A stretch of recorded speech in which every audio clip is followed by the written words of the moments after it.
My name is Tim. I'm 38 this year. I'm the founder and chief barber for Tim Tenacious Cut. I'm a barber by trade. So actually, barbering is not my first career. I was previously a journalist. I wrote mainly lifestyle stuff for magazines and radio stations. How I came to become a barber was, so I was a customer at a barber shop. And one day, my barber and the boss of the shop was like saying he's starting a barbering course. And he said, I like to join it because, just value add your skill. Government say we must upskill ourselves, right? And I was thinking it's a good skill to have. You can do it anywhere in the world. You don't even need to speak the same language. So I took the course. Bit by bit, I fell in love with the craft, and here I am today. I think, firstly, barbering is very much a craft. So if I'm really summarizing it, it's about repeating or doing a system every day. And around this time, I started watching this food documentary called Jiro Dreams of Sushi. So I don't know whether the audiences are familiar with it. It follows this Michelin star winning Japanese chef. And he practices the three main philosophies of Japanese craftsmen, which is 1, always value add your skill. 2, always constantly refine your skills. And 3, elevate your community around you. I don't know, these philosophies sort of struck a chord with me and with the barbering. And I find that it's meaningful work compared to what I was doing previously. And so I've sort of developed a passion for barbering. I think ultimately, if you look at what a journalist does and what a barber does, it's not the same thing from the first go. But if you look at it, we are both storytellers. What you use to tell the story is different, and the audience is different. For journalism, it's for a lot of people, but for barbering, usually it's to one customer. But nonetheless, I think the fact to tell a good story, to build up basic stuff like build a basic shape of a story or a hairstyle, that's the same. To build a personalized experience with the customer or the audience, that's also another aspect of it. So I have carried those two main skills with me to today. So I was touching on meaningful work, right? I mean, some people would say that awards and plaudits are the highest point of accolade, but I think for barbering it's quite different. Yes, there are awards, but sometimes it's that particular experience with a customer or a particular haircut that sort of strikes a chord with you.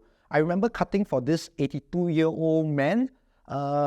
He was recovering from a stroke, so his maid brought him in, and then his maid said, "Oh, uncle is preparing for something special. His granddaughter flew back all the way from US with her fiance or husband, and they are holding a wedding dinner here just so that him, the grandfather, can attend the ceremony." So he was quite apologetic during the whole cut because he was drooling and he was wetting the cape and all that. And he kept saying, sorry. I didn't understand why. I thought it's just a cape, you can wash it and all that. But to give an 82-year-old man a hairstyle that he felt very happy about and he felt good about, that was much more meaningful than cutting for some celebrity or whatever. Yeah, to me, that sort of stories, I still remember to this day. I think my memory of Peace Center is just like any other Singaporean. I remember the print shops, the mini mart and the kebab store. I used to go to a dermatologist in the building. So those were my memories before PlayPan and all that. How I came to get involved with PlayPan was I was a customer first and foremost. I came to visit Second Story, which is the thrift shop that we have. I browsed through it. I then explored the rest of the building, and I don't know, something about the graffiti and just the vibes of the place. It really felt exciting, like unconventional and rebellious to a certain extent.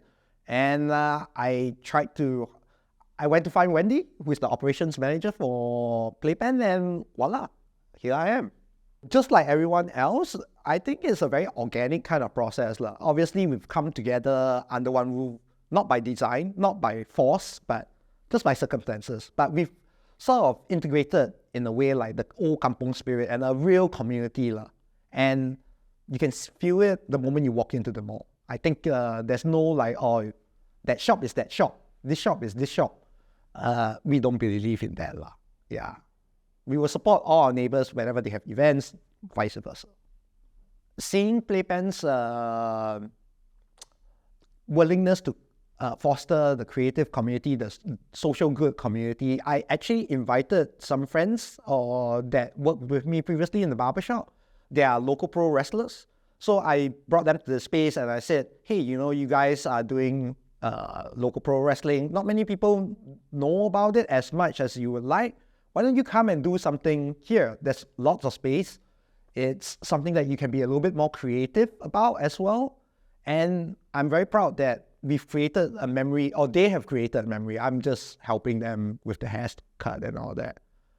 But everyone around the mall remembers, oh, there's a wrestling show, there are crazy characters and all that. And I'm glad that the community is entertained and now aware about these great talents that we have in Singapore.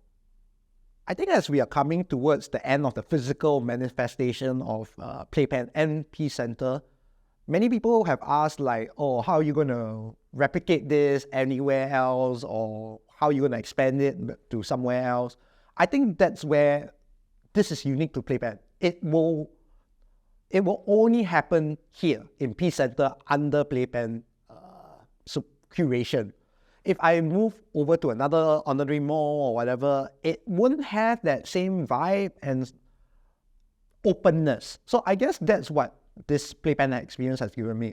To really feel that kampong spirit, like my neighbors, Diplomat, which is the graffiti art people, or my neighbors right at the back, the photographers, the photographers, the portrait photographers. This sort of spontaneous kind of camaraderie, it just came about naturally. I don't think I will be able to replicate that if I move to Bras Basah complex or something like that. Yeah, I think that's what PlayPan has given us. I think anything is possible, actually. PlayPan, I mean, in Singapore, we've come to the stage where everything must do by the book. Everything has a procedure and all that. I think PlayPan showed that if with the purest intention and with the community support, anything is possible. A disused mall is considered to be like useless or slated for demolishment. We've changed it into a thriving ecosystem of good and creative community in few mere months. I don't think this was possible anywhere else in any other organization in Singapore. Yeah. I think, of course, thank you. I think I can only speak for myself, but I'm sure all my other fellow tenants would say the same thing. They really showed us what were the limits of our imagination. I mean, when we came in, we thought like, okay, it will be like this, but they have dared us to dream more. And dare I say it, just like the punk rock spirit, it's not just bounded by walls and a physical structure. I think what the most important thing PlayPan given us is a spirit in our heart that can do attitude, or anything is possible. We will bring it forward. Maybe we'll create mini PlayPans in our wake, or work together with PlayPan to create an even bigger PlayPan. So long may it continue. Steady as we go. We will still continue functioning as a barbershop. I previously cut out of a pro wrestling gym, like I mentioned, with my friends. So there's the possibility of that, or we are also looking at expanding to a physical space within the Bras Basah precinct, because having been here thanks to PlayPan, we really like the vibes of the neighborhood. Very artsy, very creative community kind of area. So who knows? Watch this space for more.